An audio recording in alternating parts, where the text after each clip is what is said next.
Oke, assalamualaikum warahmatullahi wabarakatuh. Pada materi kali ini kita akan menyampaikan tentang materi internalisasi.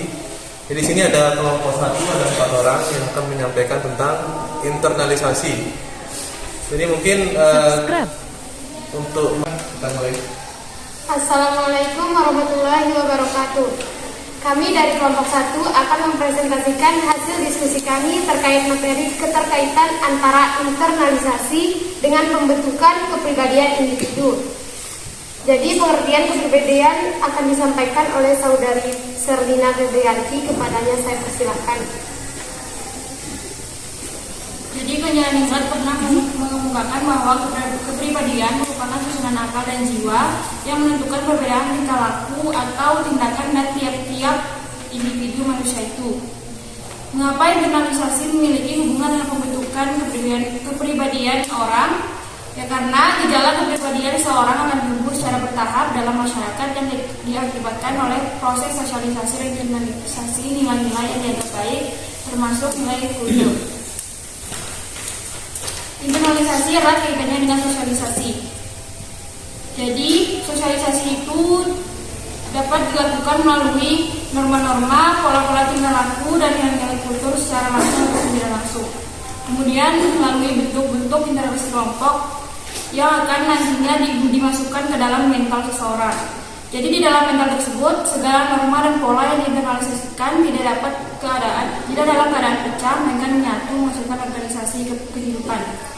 Nah, jika organisasi kehidupan telah terbentuk, maka dapat dikatakan telah terbentuk kepribadian seseorang tersebut. Terima kasih. Baiklah, adapun faktor-faktor yang dapat mempengaruhi perkembangan kepribadian seseorang. Ada 3 faktor, yaitu yang pertama, warisan biologis dan kepribadian. Warisan biologis bersifat unik, artinya tidak seorang pun atau kecuali anak kembar yang mempunyai karakteristik fisik yang sama. Karakteristik ini dibentuk oleh pengalaman hidup seseorang. Yang kedua, lingkungan fisik dan kepribadian. Seseorang berpendapat bahwa perbedaan perilaku kelompok terutama disebabkan oleh perbedaan iklim, topografi, dan sumber alam. Yang ketiga, kebudayaan dan kepribadian. Dari pengalaman sosial yang sebenarnya umum bagi seluruh anggota masyarakat tertentu, timbullah konfigurasi kepribadian yang khas dari anggota masyarakat tertentu. Jadi, masyarakat mempunyai kepribadian yang tergantung pada budayanya dan mempengaruhinya. Yang ketiga akan disampaikan oleh saudari Sati Aminawati, kepadanya saya persilakan.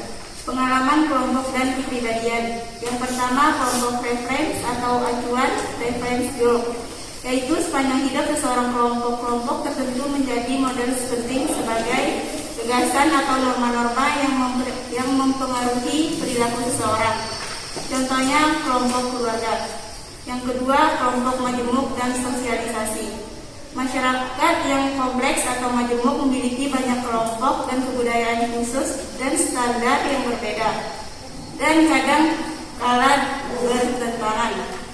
Contohnya remaja yang nyaman bergaul dengan kelompok selayaknya karena mereka merasa dihargai dan diterima sebagai seseorang individu meski tergantung ada hal-hal yang bertentangan. Terima kasih.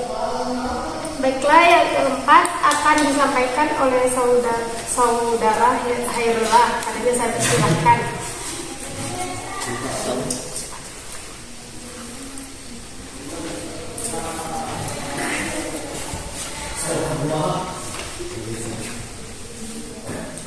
Setiap individu tidak mendapatkan pengalaman yang sangat mungkin Baca, apa-apa.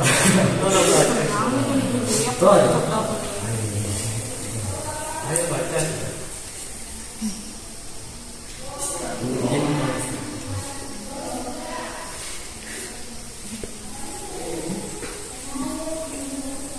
Mungkin mendapatkan pengalaman serupa dalam beberapa hal dan berbeda dalam hal lainnya.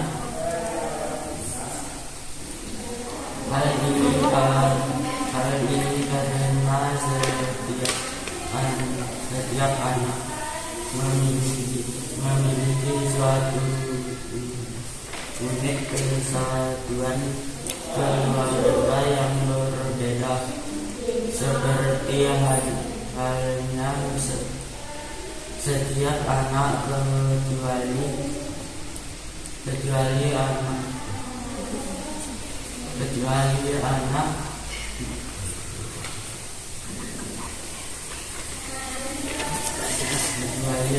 kembar identik yang mempunyai warisan biologis yang benar-benar tidak seorang pun dapat benar-benar disambut oleh pengalaman siapapun. Terima kasih saya ucapkan kepada saudara Herlan. Jadi kami telah menjelaskan keterkaitan antara internalisasi dengan pembentukan kepribadian. Mungkin itu saja yang dapat kami sampaikan. Lebih kurangnya kami mohon maaf. Wassalamualaikum warahmatullahi wabarakatuh. Ini belum ditutup sebenarnya. Nanti kan kita akan dulu sedikit menyampaikan karena di sini jadi internalisasi yang kaitannya dengan pembentukan kepribadian. Jadi sudah disampaikan ada warisan biologis, ada lingkungan fisik, lalu di sini ada pengalaman kelompok, reference atau reference group, dan kelompok mau ilmu dan sosialisasi. Jadi coba mungkin di sini bukan pertanyaan, tapi ini bagian daripada keterangan-keterangan dan tulisan tentang apa sebenarnya inti dari keterkaitan antara internalisasi itu dengan pembentukan kepribadian. Intinya apa? Pak Sherly mungkin intinya tahu bagaimana intinya di sini.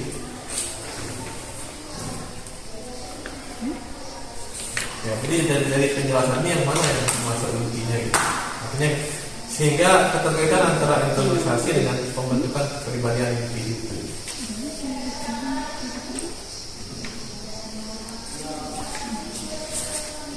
Kepribadian seseorang itu akan tumbuh diakibatkan oleh internalisasi nilai yang dianggap baik, termasuk kebudayaan itu.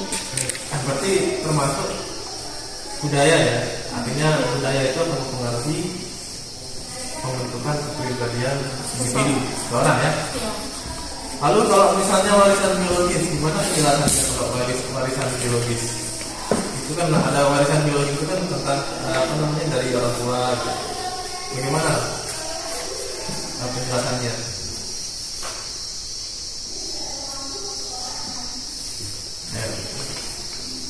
Ana ya?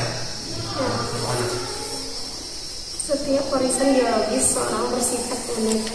Artinya tidak seorang pun kecuali anak kembar yang mempunyai karakteristik fisik yang sama. Banyak orang percaya bahwa kepribadian seseorang tidak lebih dari sekedar penampilan warisan biologisnya. Namun, dewasa ini tidak banyak lagi yang masih mempercayai anggapan ini. Karena sekarang ini diketahui karakteristik kepribadian dibentuk oleh pengalaman hidup seseorang. Jadi pengalaman hidup ya. Kalau kita contohkan misalnya dari pengalaman hidup, kita mulai dari SD, SMP atau SMA, kalian mengetahui nggak tentang ketika kalian masuk SD, SMP, SMA, ada nggak perubahan yang kalian dapatkan ketika misalnya dari dulu 3 tahun, 7 tahun, itu termasuk nggak proses kepribadian yang kalian dapatkan dari berangkat dari rumah sampai dengan ke sekolah? Ada nggak manfaat yang kalian dapatkan? Contohnya misalnya apa? Contohnya kita berangkat ke sekolah setiap pagi itu membuat kita menjadi lebih disiplin.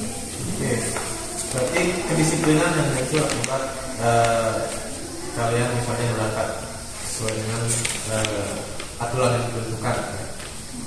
Lalu sekarang ini kita ke kelompok kepribadian ya. Di sini ada pengalaman kelompok referensi. Di sini dikatakan sepanjang hidup seseorang, kelompok-kelompok tertentu menjadi model penting sebagai gagasan atau norma-norma yang mempengaruhi perilaku seseorang, seperti kelompok keluarga misalnya. Punya keluarga? Nah, ya. Itu adalah referensi kelompoknya. Ada keluarga itu ada ayah, ada ibu dan ada anak. Itu termasuk model penting sebagai gagasan norma-norma. Ya, lalu yang kedua kelompok majemuk dan sosialisasi. Di sini kita melihat contoh di sini remaja yang nyaman bergaul dengan kelompok sebayanya karena mereka merasa dihargai dan terima sebagai seorang individu. Contohnya misalnya kalian sekolah. Jadi sekelas 10 itu menjadi kelompok majemuk. Di sini ada in group dan ada out group. In group kalian itu berarti satu kelompok di kalian kelas 10. Out groupnya berarti di luar daripada kelas 10. kelas 10 ya. Gimana hal itu? Nah, setiap individu tidak mendapatkan pengalaman yang sama. Mungkin pernah mendapatkan pengalaman serupa dalam beberapa hal. Tahu kalian dejavu? Enggak.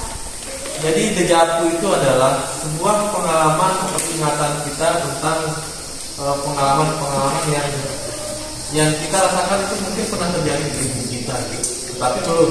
Misalnya kalian pulang dari sekolah, kalian tersandung jatuh di parit misalnya.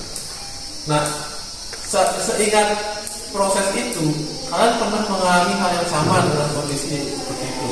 Itu istilahnya dejavu. Dejavu itu adalah ingatan kita pernah tidak kita melakukan seperti itu. Jadi dejavu. Ada pertanyaan enggak tentang materi tentang interpretasi dengan pembentukan kepribadian? Tidak ada. Oke. Kalau itu mungkin kita cukupkan sampai di sini tentang diskusi kita. Sebenarnya bukan diskusi, tetapi ini adalah tentang kita menyampaikan tentang materi tentang interpretasi. Silakan mungkin di situ. Mungkin itu saja dari kami. Wabillahi taufiq wal hidayah. Wassalamualaikum warahmatullahi wabarakatuh.